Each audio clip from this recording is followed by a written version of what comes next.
থেকে গেছে এরশাদের আমলে মরহুম এডভোকেট আব্দুর রউফ আব্বার সাথে আমি ওই মাহফিলে অংশগ্রহণ করার সুযোগ পেয়ে কাছ থেকে আল্লামা সাইদি রাহিমাহুল্লাহকে দেখা, তার তাফসীর শোনা, তার কাছ থেকে প্রেরণা গ্রহণ করার সুযোগ পেয়েছিল।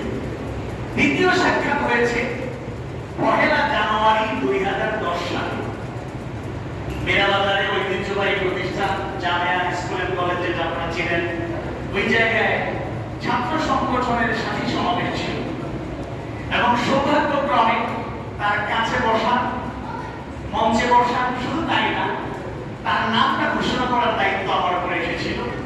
এটা আমাকে অনেক বেশি উদ্দীপ্ত করে।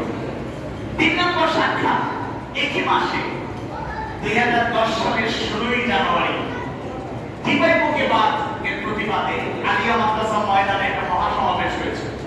বিশাল জনসভা হয়েছিল, অনেক মেহমানরা এসেছিলেন, আল্লামা সাইদি রাহিমাহুল্লাহ তিনি অন্যতম। তৃতীয় সাক্ষাৎ কাছ থেকে সকালবেলা একটা সিদ্ধান্ত আমাদের আগের রাতে জানিয়ে দেওয়া হলো, ছাত্রদের মধ্যে যারা দিনের কাজ করেন, দায়িত্ব পালন করেন, তাদের সাথে সকালে নাস্তা করবেন বিশ্বনন্দিত মুফাসসিরে কোরআন আল্লামা দেওয়ার হোসেন সাইদি রাহিমাহুল্লাহ এবং শহীদ আলী আহসান মোহাম্মদ মুজাহিদ। এই দুইজনের সাথে নাস্তা হবে আর ছাত্রদের সাথে তারা একটু মত বিনিময় করবেন, এক্সচেঞ্জ অফ ভিউজ, কথাবার্তা বলবেন, খোঁজখবর দিবেন, পরামর্শ দিবেন, গাইডলাইন দিবেন। আর আমরাও কিছু জানার থাকলে আমরা তাদের কাছ থেকে জানবো, শিখবো ইনশাআল্লাহ। তো কাছ থেকে তাদের সাথে নাস্তা করলাম, একসাথে প্রশ্ন উত্তর পর্ব হলো, কথাবার্তা শুনলাম। একই দিনে 4 নম্বর সাক্ষাৎ, এটা ওই আলিয়া মাদ্রাসা ময়দানে বিশাল জনসভা, জনসমুদ্র ছিল। সেই সমাবেশে সৌভাগ্যক্রমে শৃঙ্খলার দায়িত্ব পালন করতে গিয়ে মঞ্চে আমার দায়িত্ব ছিল। তো একবার ইশারা দিয়ে ডাকলেন আল্লামা সাইদি শহীদ আব্দুল কাদের রাহিমাহুল্লাহ, বাম দিকে পাশাপাশি বসেছিলেন। তো তাদের দুজনের সাথে তাদের একটা প্রয়োজনে আমি গিয়েছিলাম, একটু কথাবার্তা বলেছি, আন্দোলনের চেহারাগুলোর দিকে তাকিয়ে কিছুটা আমরা সেই ভালোবাসা নেওয়ার চেষ্টা করছি। 5 নম্বর সাক্ষাৎ হয়েছে তিনি কারাগারে যাওয়ার পরে। তিনি 29 জুন 2010 সালে কারাগারে গেলেন। 13 জুন আমরা জানি তার যোগ্য উত্তরসূরি, তার সন্তান শহীদ তাদের মরহুম মকফুর, আল্লাহ তাকেও শাহাদাত তামান্না ছিল সেই মর্যাদা দিন। মরহুম মকফুর রাফিক বিন সাইদি, যাকে সাইদি সাহেব বুলবুল বলে ডাকতেন, তিনি ইন্তেকাল করলেন। জেলে থাকা অবস্থায় মায়ের জানাজাও তিনি পড়িয়েছেন, আবার সন্তানের কফিনও তাকে কাঁধে নিতে হলো। তো 13 জুন 2012 সালে জানাজায় আমি সরাসরি ছিলাম এবং স্টেজের কাছাকাছি ছিলাম। তার আবেগ ঘন সেই বক্তব্যগুলো কানে এখনো বাজে। তো সেই হিসেবে আল্লামা সাইদি রাহিমাহুল্লাহ 5টি স্মৃতি আপনাদেরকে শোনালাম। এগুলো থেকে আমাদেরকে আমরা উদ্দীপ্ত হই। আপনারাও এরকম আলেমে দ্বীন, মুফাসসিরে কোরআন বা আল্লাহর দ্বীনের পথের অগ্রসরী যারা, তাদের কাছ থেকে ওই শিক্ষাগুলো, প্রেরণাগুলো নিতে পারেন। আমি শুরুতে আপনাদের সামনে একটা আয়াতে কারিমা তেলাওয়াত করেছি। এটা হচ্ছে সূরা আল আহজাব 33তম সূরা 23 নম্বর আয়াতে কারিমা। আল্লাহ সুবহানাহু ওয়া তাআলা কোরআনুল কারীমের 33তম সূরা সূরা আল আহজাবের 23 নম্বর আয়াতে কারিমায় জানিয়ে দেন, আউযু বিল্লাহি মিনাশ শাইতানির রাজীম, বিসমিল্লাহির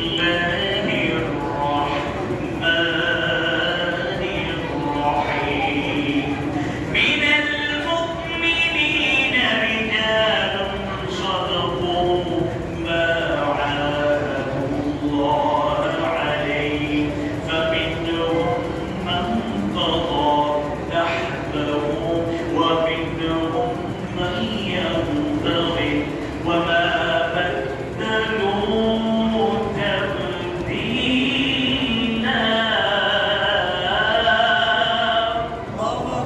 মুমিনদের মধ্যে কিছু লোক রয়েছে যারা আল্লাহর সাথে কৃত ওয়াদা সত্যে বাস্তবায়ন করেছে, সত্যে রূপান্তরিত করেছে, অর্থাৎ ওয়াদা পূরণ করেছে।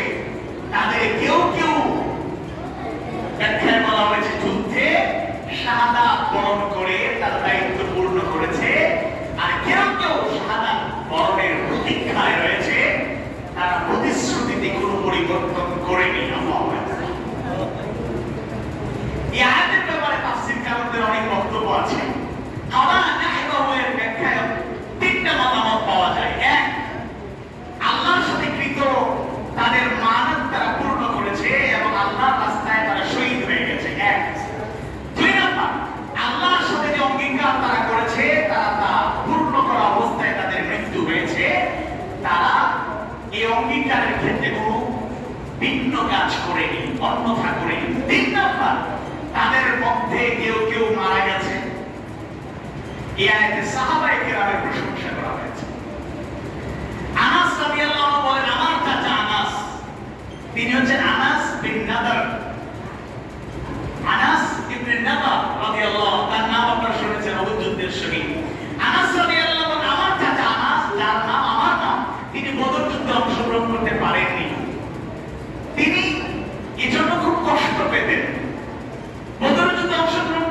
অতঃপর শহীদ হয়ে গেলেন।